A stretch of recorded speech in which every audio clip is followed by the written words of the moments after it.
Okay, Hannah, it's the final episode of Spooktober 2021, and we have to leave the audience wanting for more. So here's what we're going to do. I need you to say the line as if you were basically left by your parents at your graduation without any kind of motivation whatsoever. You feel like your life is flashing before your eyes, and you have nothing left to show for it, and at the same time, you're surrounded by 15 bats. Go! Okay,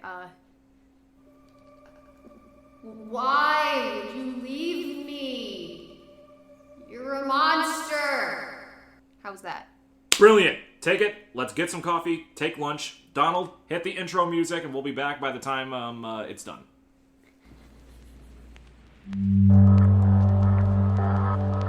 The General Geekery Podcast presents Spooktober.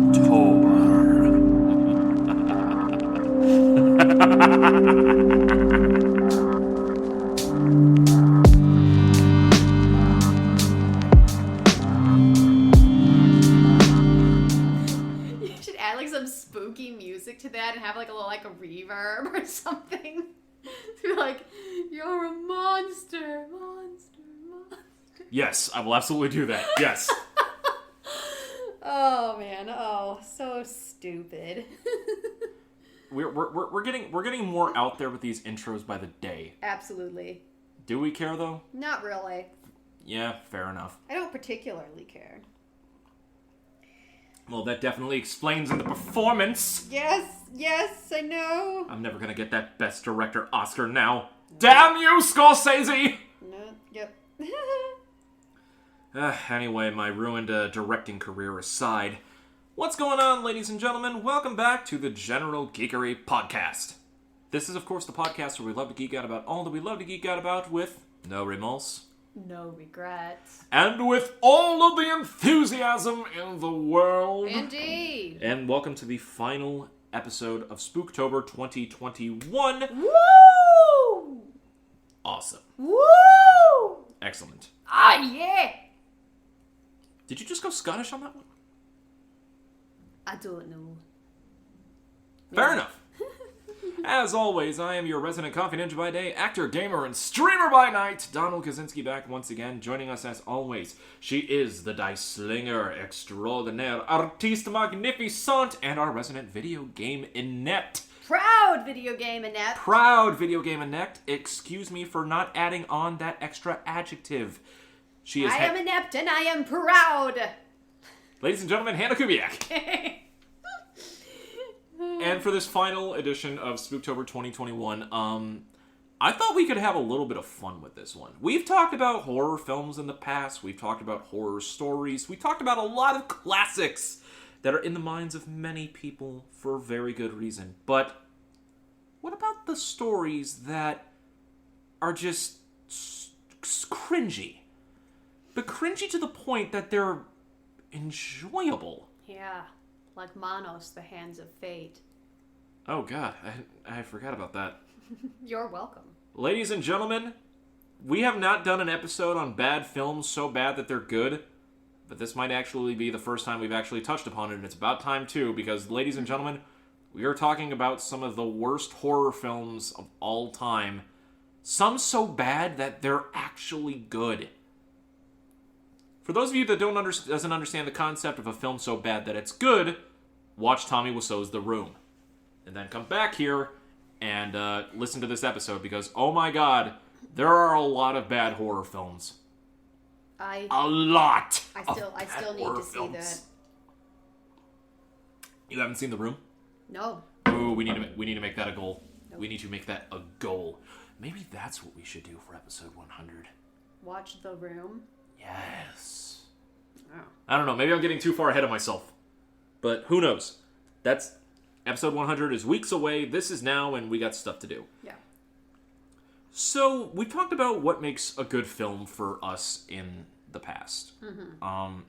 And we talked about it through many different conversations, through different film directors, different films that we've watched. Even when we went to go see Shang-Chi a couple of weeks ago. Yeah. But what makes a... Well, let's be honest. What do we consider a bad film? The first thing that comes to mind when I think of a bad Well, are we saying a bad movie or just a bad horror movie? Well, a bad movie in general. To understand a bad horror movie, like, we have to understand Right. what's a bad film for us. I would say that if the people involved have no redeeming qualities, like, I'll go back to my rule that I have for character building, where if you're building a character, they have to be, is it 2? Yes. They have to be 2 of these 3 things: a good person, Okay. a skilled person, or a funny person. Okay. So, like... You have mentioned this. Yeah. So, let me see. For example, There are a lot of sirens going on today. yeah, very weird. Okay. Sorry about this, folks. So, for example, the one that I use all the time is Sherlock in the BBC series. Well, hello, Cumberbatch. Yeah. Cumberbatch. Benedict. Cumberbatch. Bringing that back. It's Cumberbatch Benedict, man. So, he is good at his job. He's good at what he does. He's skilled. Mm-hmm. He is funny. Oh, such dry wit. He is so funny. But he's not a very good person. At least at the beginning. He's just an asshole at the beginning. But we watch the show, and we like the character because he is skilled. His skill and his funniness make up for his assholery. So, right. If you've got a character that isn't good at anything, is a bad person, and isn't funny, Yeah. you could basically have a piece of toast be your protagonist and have the same effect, basically. I mean, there's literally a video game where you play as a piece of bread to become toast. I'm not even kidding. Does entertainment not just fried my brain just there? I broke it over the first time. I don't think it was the first time. First time in a while. I just behave like someone with a broken brain a lot, so it's hard to distinguish. Fair. Yeah. Does entertainment have no low? Was that what I was going to ask? Does entertainment have no low? Yeah. The correct answer is no. No. All right, so that I think is what makes a bad movie, or bad characters at least. Which can lead to a bad film. Yeah. Like, if you're not invested in good characters, that can be very detrimental to enjoying a film and make it bad. Yeah. Also, just overall quality. Like, If a plot doesn't make any sense, that can be detrimental as well. Like, I can suspend my disbelief a little bit and enjoy a ride even if there's a couple of plot holes in it. mm-hmm. But if it just doesn't make any sense at all, and if it seems to be rambling, like, plots need to have certain points where the energy ramps up again. And if your story is just a flat line and really boring, Right. that's no good. But then also, if your plot is just wham bam violence all the time, or like excitement, 2 hours of it all the way up here the whole time, that also is monotone. But so to counter this, what if some of the decisions that are made in this film make no plot sense, are just so dumb to even think of, but are so far out of left field in terms of concept and just the sheer idea of it, that you're just like, I'm just intrigued to see where this goes. Yeah. Depends on whether it makes sense at the end. I don't know. It's hard to describe. I feel the same way that I always felt in my aesthetics class, where they're like, the whole point of the whole class was to define what is beauty. And then at the end of the class, it was like, well, we've talked a lot about it and we've heard a lot of theories, but the truth is, we really don't know. That's true. Beauty is in the eye of the beholder, after all.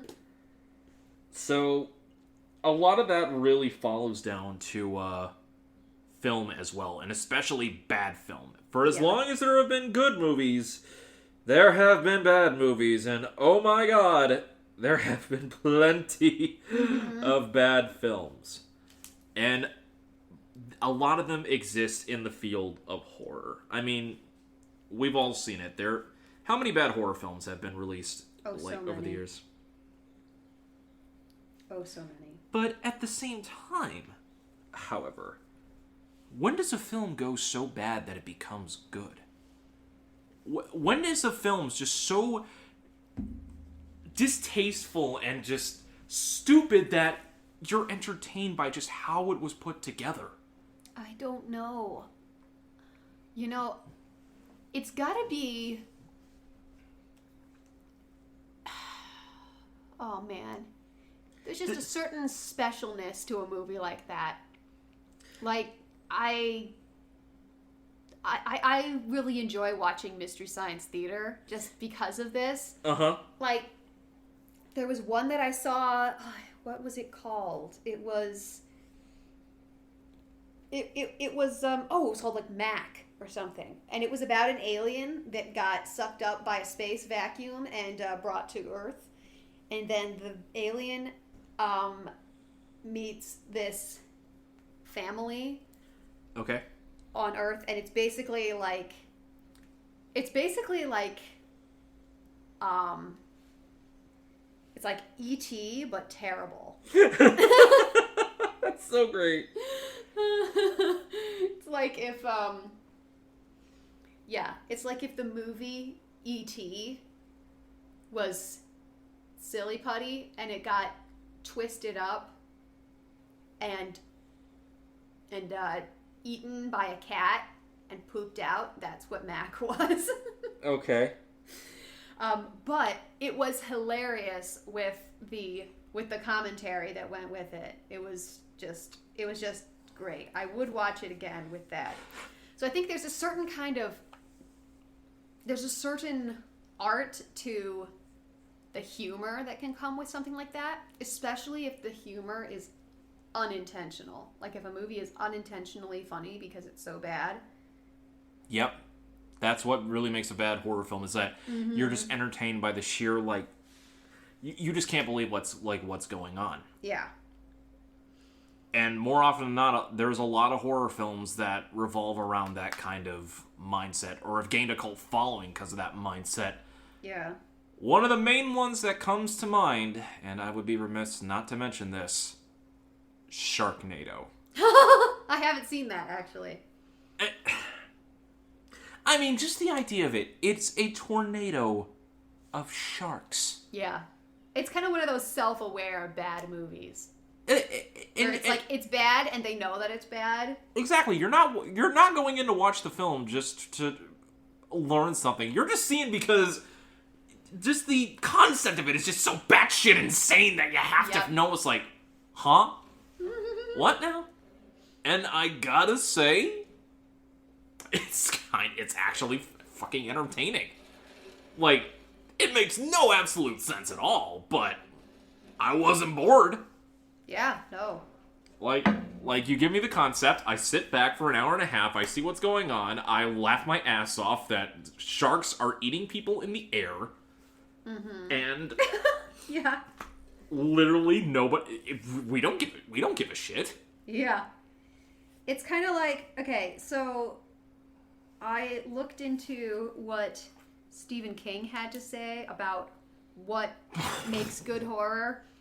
On like where the line is when a horror movie goes too far, which kind of brings me to what I often think makes a bad horror movie is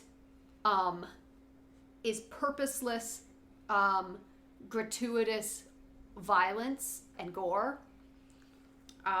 It says also where the line is when a horror movie goes too far. So he uses the example of this movie called Hostel 2. Yeah. The girl gets cut in half, but we didn't want that to happen to her. In a slasher movie, we know that the girl's going to be carved up, and that's what we came to see. And then here's a quote from him. Well, that puts you in the same position as some psycho out there cruising the interstates looking for roadkill. And that, to my mind, is immoral. I'm not very interested in the dark side, in a sense. What I'm really interested in is how people deal with the dark side. So there we go. It's like this terrifying stuff, but what makes it interesting is how the people interact with it. So that explains why Stephen King directed Maximum Overdrive the way that he did. I mean, literally, that film has a death scene of a man dying by a soda can machine. Oh, wow. Not to mention an ATM machine calls a guy an asshole, so... Oh, yeah, there's that. This ATM machine just called me an asshole! That is, in my mind, one of the worst Stephen King films, but good God, is it one of the funniest. That one and Sleepwalkers. Oh my God, Sleepwalkers. I forgot about Sleepwalkers! Stephen King? Okay, so Sleepwalkers was not based on any book that Stephen King did. He wrote the screenplay for it. So, okay. So a boy and his mom recently moved into this neighborhood. Yeah. The boy is dating this teen girl. Oh boy, that can't be good. Unbeknownst to the teen girl, however, the boy and his mom are in sexual love with each other. And they're also some crazy cat fucking creatures. What? You had me going there. What? They are some crazy immortal cat-like creatures that has to feed on virgin energy, I think. It's been a while since I've seen the film. I thought you meant people who fuck cats. No. They transform into like these cat creatures, but they are afraid of cats because cats can apparently kill them. Oh, okay, interesting. And they're basically immortal. They've lived for a long time. Yeah. And words cannot describe the craziness of this film. There's literally a death scene in it where a cop gets stabbed in the back and killed by a corn on the cob. A corn on the cob? Well, those little spear things that you impale the corn on the cob with are pretty sharp. No, those weren't even it. It was literally a full half-eaten cob of corn that was stabbed in the back of this police officer and killed him. But how? Death by corn. What the hell? It has to be seen to believe. I love it. I randomly found this film one day, and it was so batshit insane. I'm like, this is amazing. Yeah. Like it starts off it's like melodramatic, like boring, like yeah. And then all of a sudden, the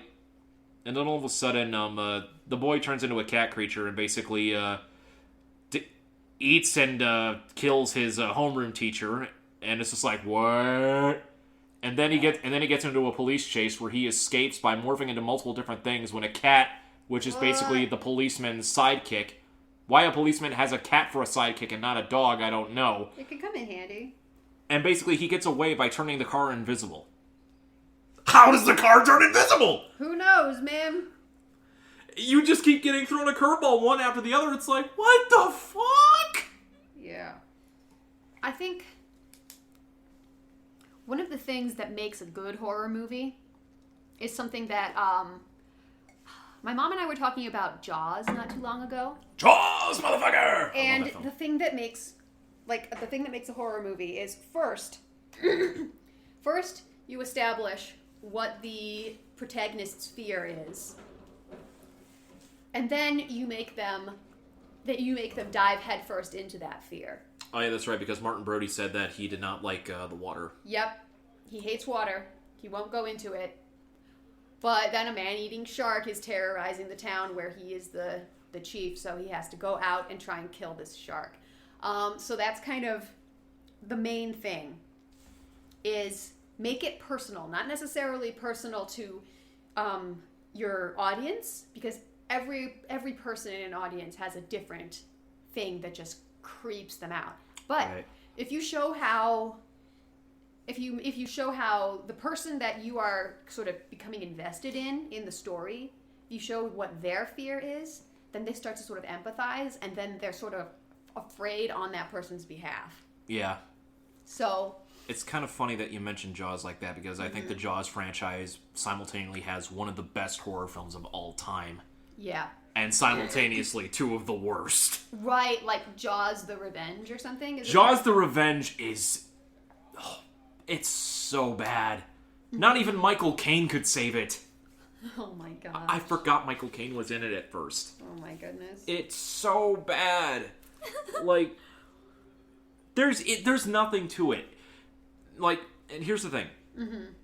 Jaws the Revenge is a film I don't think is so bad that it's good. It's just straight up bad. Yeah. Like, it's straight up bad.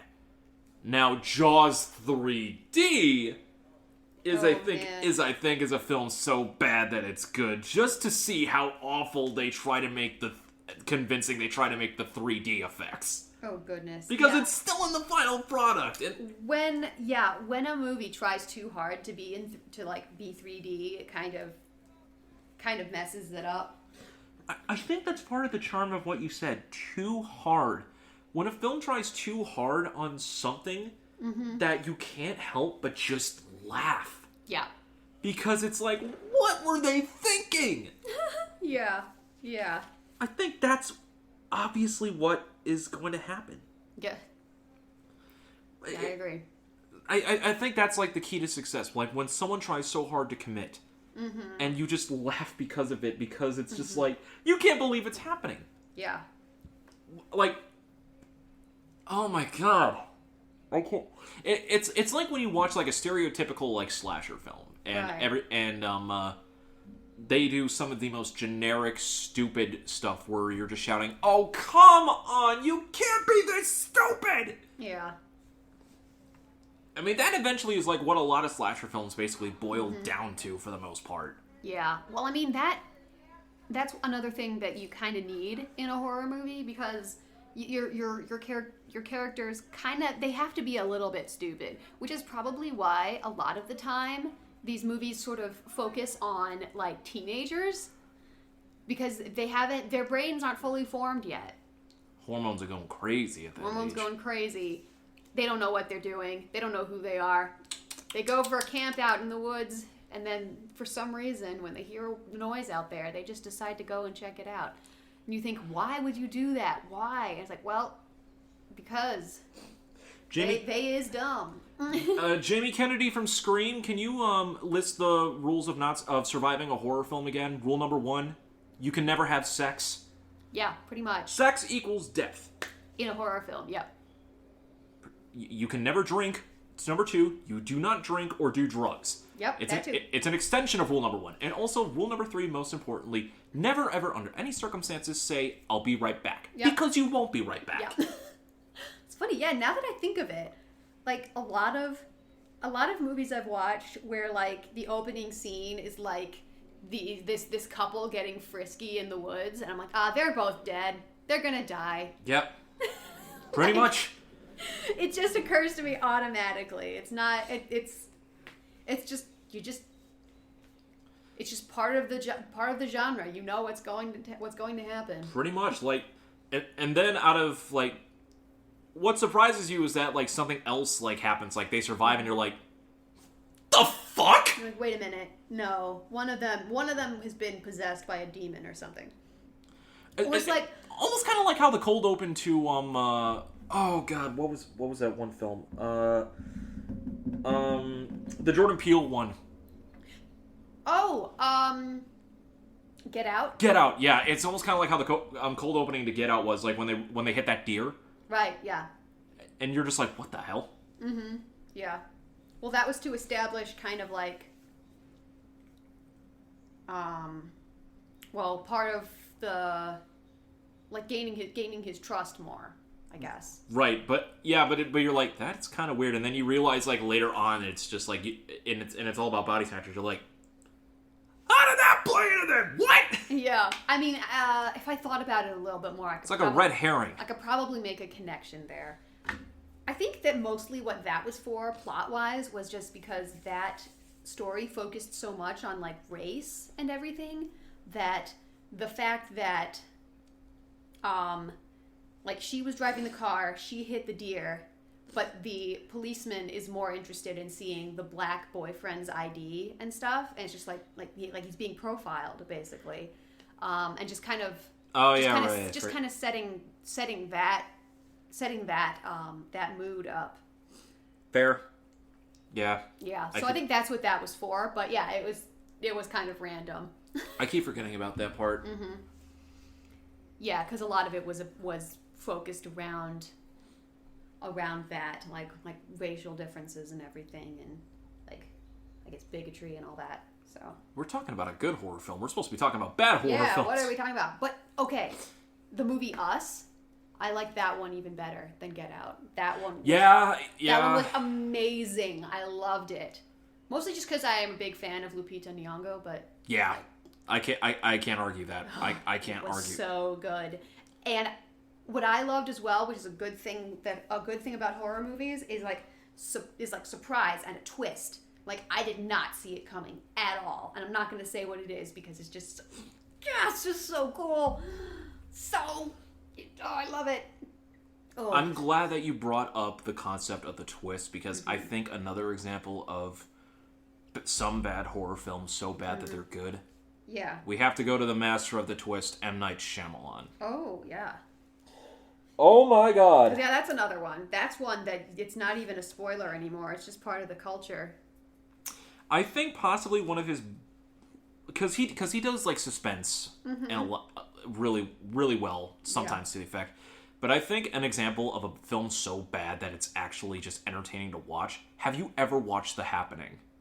Oh my gosh, no. But I read about it when I was researching this. Oh my god. That's the one where plants come alive and release poisonous toxins, right? To kill people? Yeah.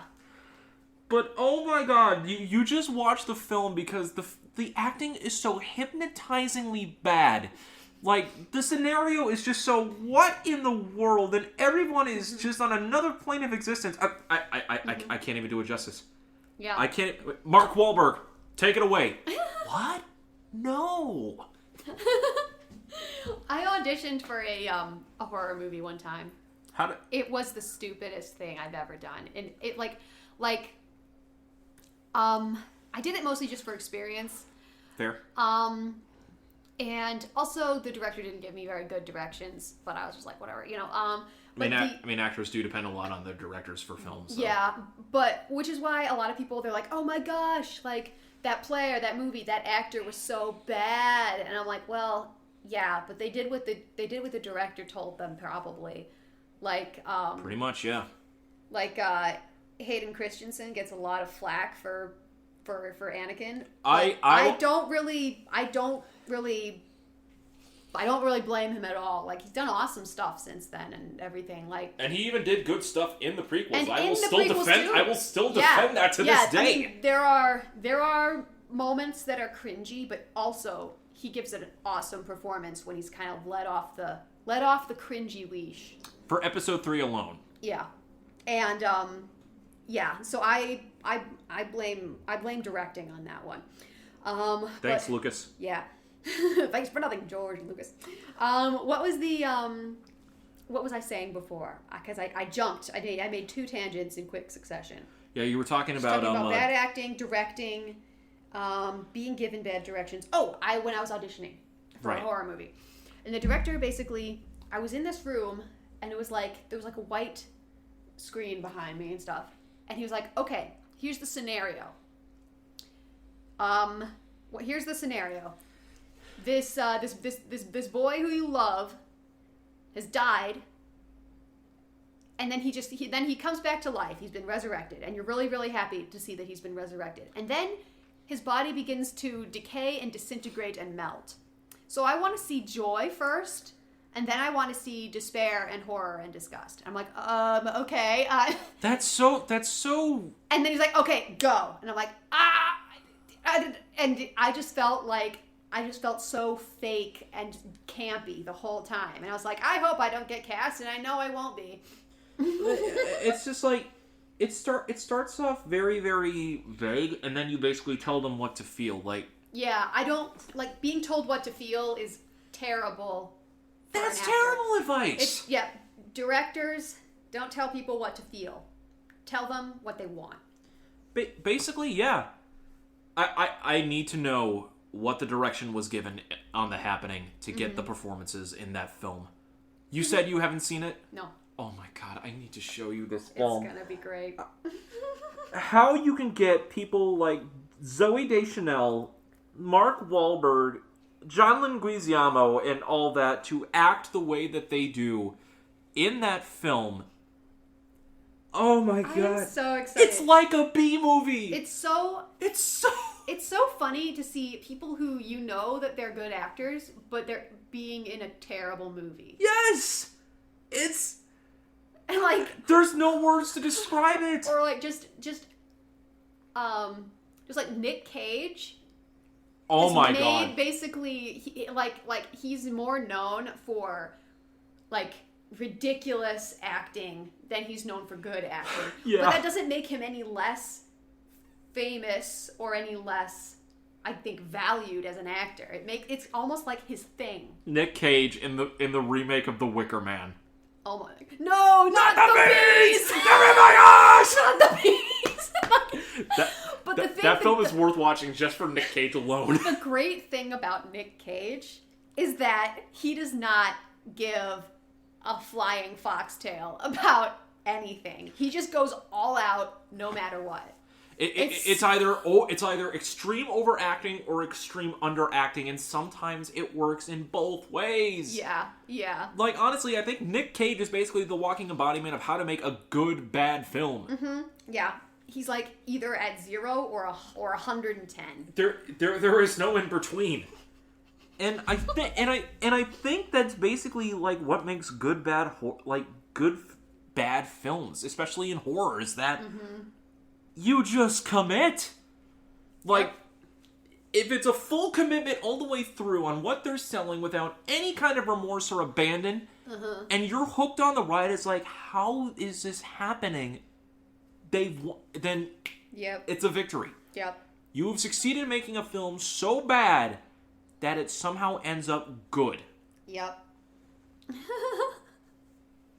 And there are people like me that watch these films for such entertainment. Mm-hmm. Oh no, I love watching a bad movie. It's my friend, my oldest friend Laura and I. We have bad movie nights pretty much every time we get together. Oh my god! Where we pick a movie that we know is going to be just bizarre and watch it. Do you just like scroll through the Netflix library of everything that's like rated 1 star? Yes.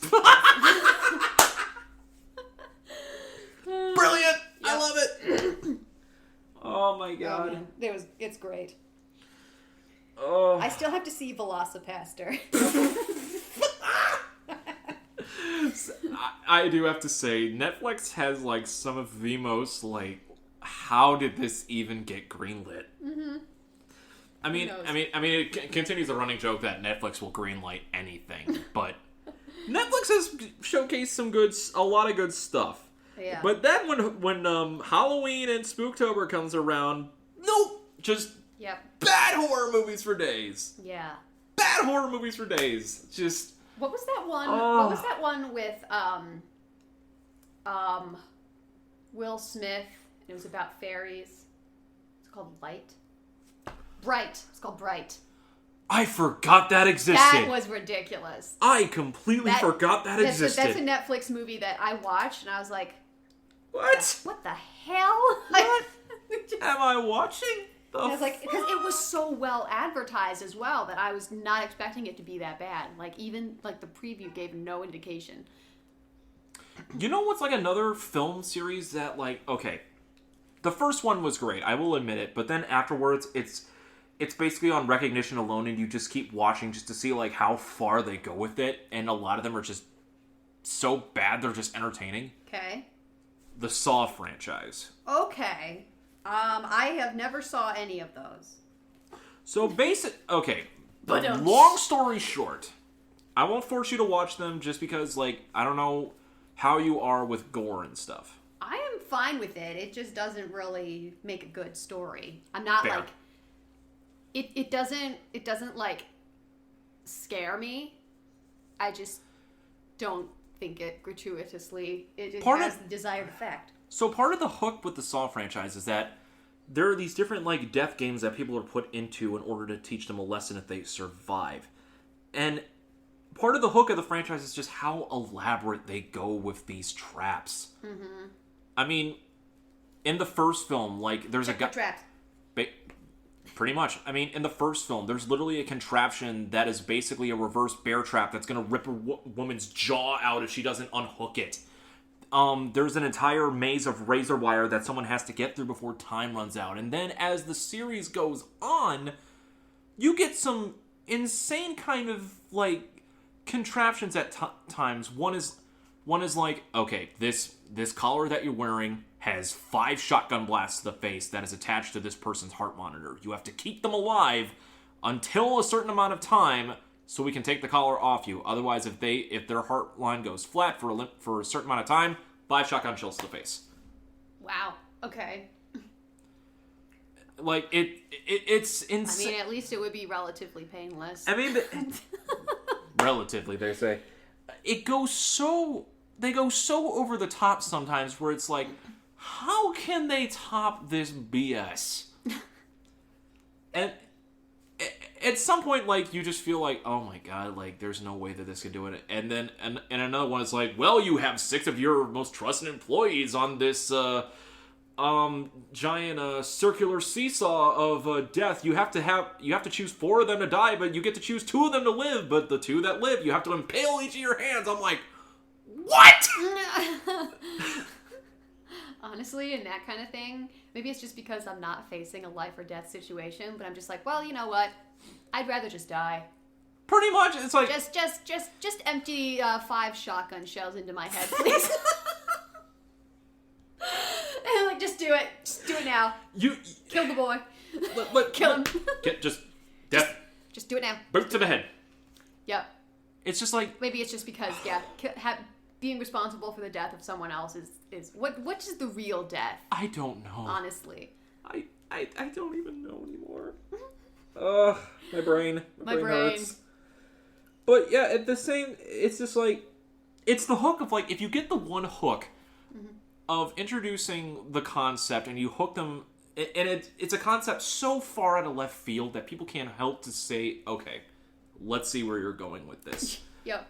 To get it through an entire film is one thing, but to have people, an entire fan base, basically revolve around it for 7+ films is...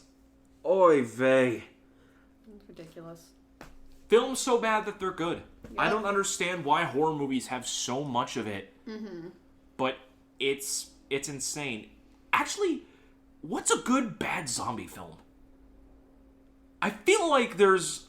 Oh my god, wait, no, there's one. There's one that I'm trying to remember. A good bad zombie film? Yes. Yeah, I'm not that familiar with zombie movies. There's this one, like, low-budget, I watched the beginning of Dawn of the Dead, I think. Oh, I would say Dawn of the Dead is, like, some very good ones. Yeah, it's good. Is that the one with the Hare Krishna zombie? I think so. Where he, like, that's the one that's the guy who's after them most of the time?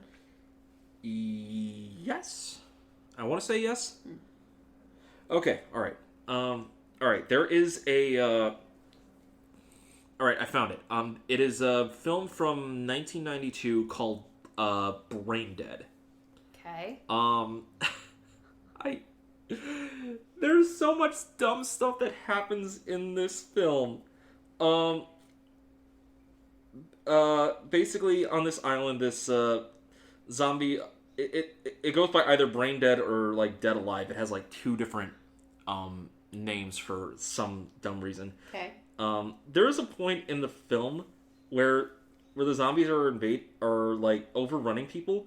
There is a priest, an old priest that is able to fight off zombies using karate. Wow! I'm not even joking. What a twist! Oh my gosh. What kind of priest was he? He's literally oh god, I forget. He's just like an old Roman Catholic. I want to say he literally, before he fights him, he shouts, "I kick ass for the Lord." I mean, that is my motto too, but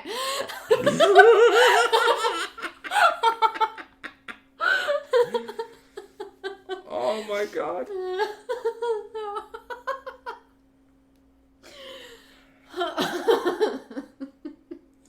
I'm trying That's a paladin catchphrase if ever I heard one. I kick ass for the ass Lord! for the Lord! Yeah. There's also a point in that film, I think it was like near the climax, where like the main character basically has to chop his way through a horde of zombies, literally by fashioning a lawnmower shield that actually has the blades going and chopping up all the zombies into goop. That's great. I'm like, this is so dumb. Well, it's amazing. In a horror movie, if you can dream it, you can achieve it. That remains one of my favoriteest, stupidest lines in all of horror film. I kick ass for the Lord. I love it. Oh, man. I have to find this scene to show you. It's so great. I can't wait. Oh. I think that wraps it up. What do you think? I don't think I can top I kick ass for the Lord. No, I don't think we can top that. But yeah, bad horror films are such a staple of Spooktober and Halloween. Like, they can just be more entertaining than just regular horror films at times. Mm-hmm. There's a certain magic to them. I can't explain it. Yep. But, I want to go watch Dead Alive again. I'm gonna go watch it again. Before we do that, we gotta sign off. So thank you guys so much for listening to this episode talking all about bad horror films. Do you guys have some bad horror films that you guys love watching every now and again? Let us know. You can let us know either in the comments of this episode, or you can let us know on our social media on Twitter or Instagram or Facebook. We are on Twitter and Facebook at Gen Geek Podcast, and on Instagram at General Geekery. If you want to listen to the episodes, you can find us on Spreaker, Spotify, Apple Podcasts, and my personal YouTube channel at Anime Rev Productions. All the links of which will be in the description of this episode. If you guys want to support the podcast, please consider pledging to our Patreon, link of which is in the description of the episode.